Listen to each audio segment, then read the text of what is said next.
Hello everyone, myself Krishna Priyanka, Faculty of the Knowledge Institute of Nursing. And today we learn about the normal puparium. So the definition of the normal puparium. So the puparium is a period of the approximately 6 weeks. So after the delivery, 6 weeks સુધીનો જે timing હોય છે એને પ્યુપેરિયમ કહેવામાં આવે છે. During this time of the woman recover from the stress of the pregnancy, delivery and the physiological adaptation which occurs during the pregnancy subside and facilitating the restoration of the non-pregnant state. So આટલા જે 6 week હોય છે એની અંદર જે woman હોય છે recover થાય છે એની સ્ટ્રેસ જે પ્રેગ્નન્સી હોય છે એમાંથી ઇવન એના ફિઝિયોલોજીકલ જે ચેન્જીસ થયા હોય છે એના શરીરની અંદર એની બોડીની અંદર એ બધા હવે ધીરે ધીરે સબસાઇડ થવાના ચાલુ થઈ જાય છે અને જેવું પહેલા નોન પ્રેગ્નન્ટ સ્ટેટ હતું એવું પાછું રિસ્ટોર થઈ જાય છે. So the puparium is defined as the period of following childbirth during which the body tissue, especially the pelvic organ, revert back approximately to the pre-pregnant stage, both anatomically and physiologically. So પ્યુપેરિયમ એક એવો period છે કે જેની અંદર after the delivery જે mother હોય છે જે વુમન હોય છે એના બોડી ટિશ્યુ સ્પેશિયલી તો જેના પેલ્વિક ઓર્ગન હોય છે એ રિવર્ટ બેક થઈ જાય છે કે એટલે કે જેવા પહેલા પ્રી પ્રેગ્નન્ટ સ્ટેટમાં હતા એવા હવે એનાટોમિકલી રીતે અને ફિઝિયોલોજીકલ રીતે બંને રીતે હવે એ પાછા જેવા નોર્મલ એવા હતા એવા થઈ જાય છે કારણ કે ડ્યુરિંગ ધ ડિલિવરી ઘણા બધા ફિઝિયોલોજીકલ અને એનાટોમિકલ ચેન્જીસ આપણને જોવા મળતા હોય છે. ડ્યુરેશન છે કે puparium begins as soon as the placenta is expelled and lasts for the approximately 6 weeks when the uterus become regress almost non-pregnant size. So puparium start થાય છે કે જેવું પ્લેઝન્ટા ડિલિવર થાય કે તરત જ આ પીરિયડ સ્ટાર્ટ થઈ જાય છે અને ત્યાંથી લઈને 6 weeks સુધીમાં યુટ્રસ જ્યાં સુધી એની નોર્મલ પ્રેગ્નન્ટ જે સાઇઝ હોય એમાં પહેલા જેવું ના થઈ જાય ત્યાં સુધી આ ટાઈમિંગ કાઉન્ટ કરવામાં આવે છે. સો અહીંયા સ્ટેજીસ પણ છે પ્યુપેરિયમના. So postmortem period has been divided into the immediate puerperium, early puerperium અને remote puerperium. So the immediate પ્યુપેરિયમને કહેવામાં આવે છે કે first 24 hours after the parturition. તો પાર્ચ્યુરેશન એટલે કે લેબર એટલે કે ડિલિવરી. જ્યારે ડિલિવરી થાય એના ફર્સ્ટ 24 hours અંદર જ જો આ બધું જે એનાટોમિકલ અને ફિઝિયોલોજીકલ જે ચેન્જીસ થયેલા હોય છે પાછા રિવર્ટ બેક જેવા તેવા થઈ જાય તો આપણે કહીએ છીએ કે ઇમિડિયેટ પ્યુપેરિયમ છે. Early puerperium so which extend until the first week postpartum. So within first week સુધી એ ત્યાં સુધી એનો સમય લાંબો ચાલે તો આપણે કહીએ છીએ કે અર્લી છે અને રિમોટ એટલે કે which include the period of time required to involution of the genital organs through the 6 week of the postpartum. અને ટોટલ 6 week સુધી પોસ્ટપાર્ટમના 6 week સુધી આ વસ્તુ ટાઈમિંગ લે રિવર્ટ બેક થવામાં તો આપણે કહીએ છીએ કે રિમોટ પ્યુપેરિયમ છે. તો અહીંયા રિપ્રોડક્શન સિસ્ટમની અંદર કયા કયા ઓર્ગન છે જેની અંદર આપણને ઇન્વોલ્યુશન જોવા મળે કાં તો જે આપણને રિવર્ટ બેક થતા જોવા મળે. So first is a involution. So ઇન્વોલ્યુશનનો મિનિંગ થાય છે કે it is the return of the uterus to the non pregnant state after the child birth. તો ચાઇલ્ડ બર્થ પછી યુટ્રસ જે એનું નોન પ્રેગ્નન્ટ સ્ટેટમાં જેવું હતું એવું રિટર્ન થવા લાગે છે ત્યારે આપણે એને કહીએ છીએ કે ઇન્વોલ્યુશન થયું છે યુટ્રસનું. So involution process begins immediately after the expulsion of the placenta with the contraction of the uterine smooth muscles. So જે ઇન્વોલ્યુશનની પ્રોસેસ છે એ તરત જ જ્યારે પ્લેઝન્ટા જેવું ડિલિવર થાય એ તરત જ એ સ્ટાર્ટ થઈ જતું હોય છે because of the contraction જે યુટ્રસના છે એના મસલ્સના જે કોન્ટ્રાક્શન છે એના કારણે થઈને. At the end of the third stage of the labor, the uterus is midline, about the 2 centimeter below the level of the umbilicus, and the weight is 1,000 grams, and the measure about the 20 length, 12 breadth, and the 7.5 is thickness. So and જેવો third સ્ટેજનો and થાય એટલે કે પ્લેઝન્ટા delivery થઈ જાય એવું તરત જ uterus એ મિડલાઇનમાં આવી જાય છે. પહેલા ક્યાં હોય છે એ સિમ્ફાઇસિસ અમ્બલિકસ છે એની ઉપર હોય છે બટ હવે એ 2 સેન્ટીમીટર બિલો આવી જશે અમ્બલિકસથી. એનું વેઇટ પણ 1,000 જેટલું થઈ જશે અને એની લેન્થ બ્રીથ અને થિકનેસ બધું ચેન્જ થઈ જશે. So by the 24 hours postpartum, the uterus is about same size. It was the 20 gestational week. તો પહેલા જ્યારે પ્રેગ્નન્ટ સ્ટેજમાં 20 જેસ્ટેશનલ વીક હોય અને એ ટાઈમે કેટલું યુટ્રસ હતું એટલું યુટ્રસ હવે વિધિન 24 hours અંદર થઈ જશે. The fundus descent about the 1 to 2 centimeter every 24 hours. So every પછી 24 hours એ 1 to 2 centimeter જેટલું બિલો જતું જશે. And on the sixth postpartum day, it is located halfway between the symphysis pubis and the umbilicus. અને જ્યારે 6th postpartum day હોય ત્યારે 6th day તમે જુઓ તો એ યુટ્રસ છે જે સિમ્ફાઇસિસ પ્યુબિસ અને અમ્બલિકસની વચ્ચે આવી જશે. So uterus lies in the true pelvis within the 2 weeks after the childbirth. અને 2 weeksની અંદર ચાઇલ્ડબર્થ પછીના 2 weeksની અંદર એ જે યુટ્રસ છે એના ટ્રુ પેલ્વિસની અંદર પાછું એટલે કે જેવું પહેલા હતું એવું થઈ જશે. Involution of the uterus. So return to the pelvis by the 2 weeks. So pelvis ની અંદર 2 week માં જતું રહે છે be a normal size by 6 weeks. તો 6 વીકની અંદર એનું નોર્મલ સાઇઝ થઈ જશે. અને the weight changes of the uterus તો 1000 ઇમિડિયેટલી આફ્ટર ધ બર્થ. તો જેવું બર્થ થાય કે 1000 ગ્રામ જેટલું એનું વેટ થઈ જતું હોય છે, કારણ કે એની અંદરથી ફીટસ, પ્લેસેન્ટા, મેમ્બ્રેન અને એમ્નિયોટિક એસિડ બધું નીકળી ગયું હોય છે. તો 500 જેટલું 1 વીકે થઈ જશે, 300 જેટલું 2 વીકે થઈ જશે, અને 50 ગ્રામ જેટલું એ 6 વીકે એ બર્થ પછીના 6 વીકે 50 ગ્રામ જેટલું થઈ જશે. The endometrial lining rapidly degenerated. 16 day endometrium lining ફરીથી degenerate થવાનું ચાલુ થઈ જશે. And the placental side undergoes a serious changes in the postpartum period. તો placental સાઇડમાં પણ અહીંયા આપણને postpartum period ની અંદર ચેન્જીસ જોવા મળશે. પછી છે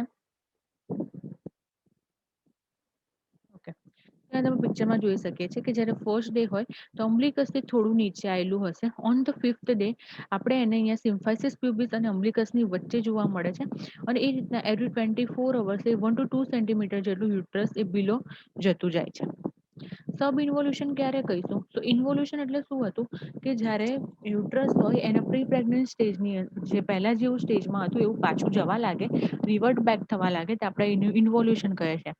બટ સબ ઇન્વોલ્યુશન મીન્સ કે it is the failure of the uterus two return the non pregnant stage. તો અહીંયા ફેલ થઈ જશે, એ રિટર્ન નહીં થાય. પહેલા જેવું હતું મતલબ પ્રેગ્નન્સી વખતે જેવું હતું એવું ને એવું જ અહીંયા રહેશે, એ રિવર્ટ બેક નહીં થાય. ત્યારે આપણે કહીએ છીએ કે સબ ઇન્વોલ્યુશન ઓફ યુટ્રસ છે. The most common cause of the subinvolution are the retained placenta, fragment and infection. So કોઈ પાર્ટ અંદર રહી ગયા હોય અને પ્લેઝેન્ટાના કાં તો કદાચ અંદર ઇન્ફેક્શન રહી ગયું હોય તો ત્યારે જ એવું બને કે અહીંયા સબ ઇન્વોલ્યુશન થવાના ચાન્સીસ છે. હવે છે કે લોઅર યુટ્રાઇન સેગમેન્ટ. તો અહીંયા આપણે યુટ્રસ જોયું, હવે જોઈશું કે lower uterine segment. So immediately following the delivery, the lower segment become thin, flabby and collapsed structure. So તમે થોડા ટાઈમની અંદર ડિલિવરી પછીના થોડા ટાઈમની અંદર જો લોઅર યુટ્રાઇન સેગમેન્ટને જુઓ તો એકદમ ફ્લેબી જોવા મળશે, કોલાપ્સ સ્ટ્રક્ચર થઈ ગયું હોય એવું જોવા મળશે, કારણ કે હવે અચાનક જ અંદરથી જેટલું બી મટીરિયલ હતું એટલે કે ફીટસ હતું, પ્લેસેન્ટા હતું, બધું ડિલિવર થઈ ગયું છે. It takes a few week to revert back to normal size and shape. તો એ પછીના થોડા ટાઈમિંગ લે છે, થોડું વીક લે છે કે રિવર્ટ બેક એની પોતાની શેપ અને સાઇઝમાં થઈ જાય. હવે છે યુટ્રસ પછી કે cervix. So it is a soft immediately after the birth. So after the birth તમે એને જુઓ તો એ તરત જ સોફ્ટ થઈ ગયેલું હોય છે. The cervix up to the lower uterine segment remains endometrious and the thin for the several days after the birth. પણ cervix જે છે એ lower uterine segmentમાં એવું ને એવું એડિમા જેવું જ રહે છે, કે જે એકદમ એડિમા જેવું આપણને એટલે કે સ્વેલિંગ જોવા મળે છે, અને એ ઘણા ટાઈમ સુધી આપણને થીન જ જોવા મળશે. Cervical os which is dilated to 10 centimeter during the labor close gradually. It may still possible to introduce two finger into the cervical os for the first 4 to 6 postpartum day. તો જ્યારે delivery થાય ત્યારે 10 centimetre જેટલું એ dilate થાય છે અને પછી ધીરે ધીરે ઓછું થતું જાય છે, પણ છતાં પણ 4 to 6 postpartum ડે સુધી આપણે ટુ ફિંગર ઇન્ટ્રોડ્યુસ કરી શકીએ એટલું સુધી તે સર્વાઇકલ ઓસ ડાયલેટ રહે છે. The external cervical os never regains in pregnancy appearance. It's no longer shaped like a fish mouth. So જે એક્સટર્નલ ઇન્ટરનલ હોલ થાય છે એ ધીરે ધીરે ક્લોઝ થઈ જતો હોય છે, પણ જે એક્સટર્નલ હોલ હોય છે એ રિમેનિંગ રહે છે એવો ને એવો. તમે ઉપર પિક્ચરમાં જોઈ શકો છો કે ફર્સ્ટ જે છે એ pregnancy before the first pregnancy છે અને આફ્ટર ધ પ્રેગ્નન્સી કેવું જોવા મળે છે. એક ફિશનું માઉથ હોય એવી રીતનું એ થઈ જાય છે. It returns is normal stage at 4 week at the birth. તો એ તરત જ નથી થતું, બટ ધીરે ધીરે 4 વીકે પાછું જેવું હતું એવો પોતાના સ્ટેજમાં જતું રહે છે. હવે છે કે ફિઝિયોલોજીકલ કન્સિડરેશન. તો એનાટોમિકલ રીતે આપણે જોયું, હવે આપણે જોઈશું કે ફિઝિયોલોજીકલ કયા ચેન્જીસ થશે. The physiological process of the involution is most marked in the body of uterus. Changes occur in the following component. So muscles, body vessels, blood vessels and the endometrium. So physiologically આ બધામાં changes થયા હશે. So first છે કે muscles. So there is a marked hypertrophy and hyperplasia of the muscles fiber during the pregnancy, and the individual muscles fiber enlarge to extend to 10 times and 5 times of the breathing. તો જ્યારે pregnancy હોય છે ત્યારે દરેક મસલ્સની અંદર આપણને એના cell પણ વધે છે અને એની સેલની સાઇઝ પણ વધે છે. એ 10 ટાઈમ કાં તો 5 ટાઈમ જેટલું એનામાં વધી જતું હોય છે. But during the puerperium the number of the fibres is not decrease, but it is substitute reduce of the myometrial cell size. So અહીંયા સેલ વધ્યા હોય છે, સેલનો નંબર વધે છે, ઇવન સેલની સાઇઝ પણ વધી જાય છે. સો જ્યારે ડ્યુરિંગ ધ પ્યુપેરિયમ પછી જે સેલ હોય છે એના નંબર કાઉન્ટ ઓછા નથી થતા, બટ હવે એની સાઇઝ ખાલી ઓછી થઈ જતી હોય છે. Blood vessels છે કે the arteries and the constricted by the contraction, its wall is thickened followed by the thrombosis. During the first week, the artery undergoes the thrombosis and a new blood vessels grow inside the thrombin. તો જે artery ને બધું હોય છે constructed થઈ ગયું છે, કોન્ટ્રાક્ટેડ થઈ ગયું હોય છે, થિકનેસ આવી ગઈ છે, એ બધું જ હવે અહીંયા ન્યૂ વેસલ્સ અહીંયા ગ્રો થવાનું ચાલુ થઈ જાય છે. એન્ડોમેટ્રિયમ છે એટલે કે following the delivery the major part of decidua is cast off with exclusion of the placenta. તો જ્યારે પ્લેઝન્ટા ડિલિવર થાય છે તો એન્ડોમેટ્રિયમનું જે અંદરનું લેયર છે એ બધું અહીંયા એક્સક્લુઝન થવાનું ચાલુ થઈ જાય છે. Superficial part of the containing the degenerated deciduea, blood cells, and bits of the fetal membrane become necrotic, and its cards of the in the lochia. And the regeneration starts 7th, completed by 10th day, and restored by the 16th day. If the placental side takes 6 weeks. તો હવે જે એન્ડોમેટ્રિયમની અંદર વધારાનો part છે as a લોકિયા તરીકે બધું બહાર આવી જાય છે અને જે 7 ડે છે કે 10 ડે છે એ પાછું રિસ્ટોર થવાનું ચાલુ થઈ જાય છે. હવે છે યુટ્રસ આખું જોઈ લીધું. હવે છે involution of the other pelvic structure એટલે કે vagina. So this can be a vaginal notice soon after the birth. Take a long time, 4 to 8 weeks. It regains tone but never be virginal stage.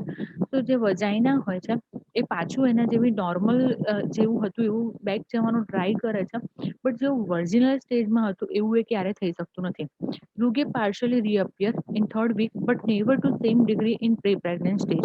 તો એના જે રૂગે હોય છે એ પણ પાછા revert back થઈ જાય છે પહેલા હતા એવા, બટ સેમ જેવા પહેલા પ્રી પ્રેગ્નન્ટ સ્ટેજમાં હતા એવા નહીં રહે. The introduce remains permanently larger than the virginal stage. તો જે introduce છે રિમેન પરમનન્ટલી થોડું લાર્જ જ રહેશે, જેવું પહેલા વર્જિનલ સ્ટેજમાં હતું એવું નહીં. અને હાઇમન ઇઝ લેસરેટેડ અને અહીંયા જે હાઇમન હશે તૂટી ગયેલું જોવા મળશે. અહીંયા પણ બ્રો લિગામેન્ટ અને રાઉલ લિગામેન્ટ છે. So require considerable time to recover from the stretching. તો એના લિગામેન્ટ જે સ્ટ્રેચ થયા હશે અહીંયા પણ થોડો ટાઈમ લેશે કે પોતે પાછા રિકવર થાય. અને pelvic floor and the pelvic fascia so takes long time to involute from the stretching effect during the parturition. So during the labor વખતે pelvic floor ના જે મસલ્સ હશે એ સ્ટ્રેચ બહુ થયા હશે તો એ પાછો ટાઈમ લેશે પાછું રિકવર થવા માટે. There is a lochia. So it is a vaginal discharge that occurs after the birth. So lochia શું છે કે જ્યારે ડિલિવરી પછી જે vaginal blood discharge જોવા મળે જેને આપણે કહીએ છીએ કે lochia. So lochia is a discharge originated from the uterine body, cervix and the vagina. For the first 2 hours after the birth of the amount of the lochia should be about that the heavy menstruation period, and after that time the lochia flow should be decreased. જે જે લોક્યા છે ક્યાંથી આવે છે તો uterine બોડીમાંથી, સર્વિક્સમાંથી અને વજાઇનામાંથી. તો જેવી ડિલિવરી થાય કે તરત જ 2 અવર્સની અંદર આ અમાઉન્ટ બહુ જ વધારે આપણને જોવા મળે છે, પણ ધીરે ધીરે લોક્યાનો ફ્લો છે એ ડિક્રીઝ થઈ જાય છે. તો લોક્યા ઓર્ડર એન્ડ ધ રિએક્શન કેવું હોય છે? તો રિએક્શન ઇઝ આલ્કલાઇન હોય છે અને become acid towards the and. અને જો પહેલા આલ્કલાઇન હોય છે ને પછી ધીરે ધીરે એસિડિક આપણને જોવા મળે છે. અહીંયા કલર્સ પ્રમાણે લોક્યાને ડિસ્ટ્રીબ્યુટ કરવામાં આવ્યા છે કે લોક્યા રૂબરા હોય છે, રેડ કલરના હોય છે. લોક્યા સિરોઝા હોય છે જે યલો કલર હોય છે, અને લોક્યા આલ્બા જેને આપણે પેલ વ્હાઇટ કહીએ. તો સ્ટાર્ટિંગના 1 to 4 ડેઝની અંદર લોક્યા આપણને રેડ કલરના જોવા મળશે. કેમ? કારણ કે કન્સિસ્ટ કરે છે blood, shed of the fetal membrane, decidua, vernix caseosa, lanugo અને મેકોનિયમ. તો આ બધા મટીરિયલના કારણે થઈને આપણને જે લોક્યા છે રેડ કલરના જોવા મળશે 1 to 4 ડેઝની અંદર. આફ્ટર ધેટ ધ લોક્યા 5 to 9 ડેઝની અંદર આપણને યલોઇશ કાં તો પેલ બ્રાઉન કાં તો પિંક કલરના જોવા મળશે. It's consist the old blood, less of the RBC but more leucocyte. અને ધ લોક્યા જ્યારે પેલ વ્હાઇટ કલરના જોવા મળે તો 10 to 15 ડેઝની અંદર છે જે plenty of the decidual cell, leucocyte, mucus, fatty, granular epithelial cell અને માઇક્રો ઓર્ગેનિઝમ. તો આ રીતના 3 પાર્ટની અંદર આપણે લોક્યાને ડિવાઈડ કરીએ છીએ. અમાઉન્ટ છે કે average amount of the discharge of the first 5 to 6 days is estimated about to 50 ml જેટલું એનું નોર્મલ અમાઉન્ટ છે. અને નોર્મલ ડ્યુરેશન છે કે the duration normal May extend up to 3 weeks. The lochia rubra may persist for the longer, especially in women with the twins and squinty in premature labor. તો normally 3 weeks જેટલું જો લોક્યા આવતું હોય છે, પણ જો કદાચ વુમનને ટ્વિન્સ પ્રેગ્નન્સી હોય કાં તો પ્રીમેચ્યોર થયેલું હોય લેબર, તો એવા ટાઈમની અંદર કદાચ બની શકે કે પેશન્ટને કદાચ વધારે પડતું લોક્યા આવી શકે. And can be more when the woman get up from the bed in later period. તો બની શકે કે જેવું પેશન્ટ આરામ કરતું હોય અને અચાનક ઊભું થાય તો એ ટાઈમે કદાચ વધારે લોક્યા આવી શકે છે. Clinical importance of the lochia. તો ઓર્ડર કેવી હોય છે? તો if offensive indicate returns first of the cotton piece inside the vagina should be kept in the mind. તો જો કદાચ લોક્યાની અંદરથી આપણને ઓફેન્સિવ સ્મેલ આવવાનું સ્ટાર્ટ થાય તેનો મીનિંગ એમ છે કે કદાચ અંદર પલ્સ કાં તો પછી જે પસ થઈ જાય કાં તો કોટન પીસ રહી ગયા હોય એ આપણે ધ્યાનમાં રાખવું પડશે. અમાઉન્ટ છે કે scanty and absent or if excessive also indicate the infection. બની શકે કે બહુ જ ઓછું અમાઉન્ટમાં આવી રહ્યું છે કાં તો બહુ જ વધારે આવી રહ્યું છે તો બની શકે છે કે કદાચ અંદર ઇન્ફેક્શન લાગ્યું હોય. કલર છે કે persistence locia rubra beyond normal limit signifying the sub-involution or the return bits of the placenta. તો આપણે જોયું આગળ કે 3 પાર્ટમાં ડિવાઈડ કરવામાં આવે છે. પણ બની શકે કે રેડ કલરનું બ્લીડિંગ જે 15-10 ડેઝ સુધી આવતું હોય તો એનો મીનિંગ એમ છે કે કદાચ એની અંદર કશો પ્રોબ્લેમ છે, ઇન્ફેક્શન છે કાં તો સબ ઇન્વોલ્યુશન થયેલું છે યુટ્રસનું. ડ્યુરેશન છે કે duration of the lochia alba beyond the 30 week 3 weeks suggest the local genital lesions. તો જો કદાચ આલ્બા છે, લોકે આલ્બા છે એ જ આપણે 3 વીક કરતાં વધારે જોવા મળે તો બની શકે છે કે પેશન્ટને અંદર જેનેટલ લેસન્સ થવાના ચાન્સીસ છે. આ હતું કે લોકિયા. હવે હતું આપણે જોઈએ છે કે pulse changes in pulse. After the initial tachycardia associated with the labour and delivery a bradycardia often develop in early puerperium and by the end of the first week the pulse rate will have returned to the normal. So after initial tracking જ્યારે labour delivery કરાવે અને એ ટાઈમે બની શકે કે પેશન્ટને અચાનક જ ટ્રેકીકાર્ડિયા જોવા મળે અને જેવું અર્લી પ્યુપેરિયમમાં કદાચ બ્રેડિકાર્ડિયા થઈ જતું હોય છે. પણ ધીરે ધીરે પલ્સ રેટ જેવા નોર્મલ હતા એવા રિટર્ન આપણને થોડા ટાઈમમાં જોવા મળશે. There is a temperature. The woman may show the slight increase in temperature during the 24 hours after the birth. તો જેવું ડિલિવરી થાય કે થોડા ટાઈમની અંદર કદાચ આપણે 24 અવર્સની અંદર આપણને સ્લાઇટ બોડી ઇન્ક્રીઝ ટેમ્પરેચર થયું જોવા મળે. Occasionally when the woman is breastfeed with the milk on the third postpartum day, her temperature rise for the period 2 hours because the increase of vascular activity involved. કદાચ third postpartum fourth postpartum day પણ આપણને કદાચ એવું જોવા મળે કારણ કે એ ટાઈમે જો બ્રેસ્ટ ફીલ થતું હોય મિલ્કથી તો ત્યાં વાસ્ક્યુલારિટી વધી જશે અને એના કારણે થઈને પણ કદાચ આપણને વાર્મ ફીલ થશે. યુરિનરી ટ્રેક છે તો the bladder wall become oedematous. તો બ્લેડર વોલ પણ ત્યાં એડીમાં જોવા મળશે. ડાયલેટેડ યુટ્રસ અને renal pelvis return to normal size within the 8 week. અને વિધિન 8 વીક્સની અંદર અહીંયા યુટ્રસ અને રિનલ પેલ્વિકના જેટલા બી ઓર્ગન છે એ પાછા રિટર્ન બેક થઈ જશે. Other is the gastrointestinal system. So digestion and absorption begin to active again soon after birth because the delivery વખતે કાં તો પછી પ્રેગ્નન્સી વખતે જે ડાયજેસ્ટિવ સિસ્ટમ હોય છે એ થોડી સ્લો થઈ ગઈ હોય છે, બોવેલ મોમેન્ટ ઓછી થઈ ગઈ હોય છે કારણ કે અહીંયા પ્રોજેસ્ટરોન અને ઇસ્ટ્રોજનનું પ્રમાણ હોય છે. બટ હવે એ બધા લેવલ ઓછા થઈ જશે એટલા માટે જે ડાયજેસ્ટિવ અબ્ઝોર્પ્શન જે પ્રોસેસ છે એ અહીંયા એક્ટિવ થઈ જશે. બોવેલ સાઉન્ડ આર એક્ટિવ થઈ જશે. But passage of stool through the bowel may be slow because the still present effect of the relaxing of the bowl. તો તરત ને તરત પ્રોજેસ્ટેરોન ઓછું નહીં થાય પણ એની અસરના કારણે થઈને ઘણીવાર એવું બને કે હજી પણ એની ઇફેક્ટના કારણે થઈને બોવલ મોમેન્ટ હજી રિલેક્સ હોય.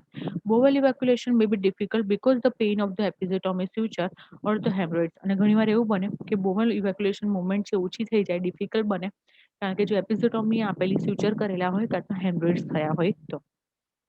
ફ્લુઇડ લોસ છે. So need fluid loss of the at least 2 litre during the first week. So એટલે 2 લીટર જેટલું જે ફ્લુઇડ લોસ છે એ ફર્સ્ટ વીકની અંદર જોવા મળશે.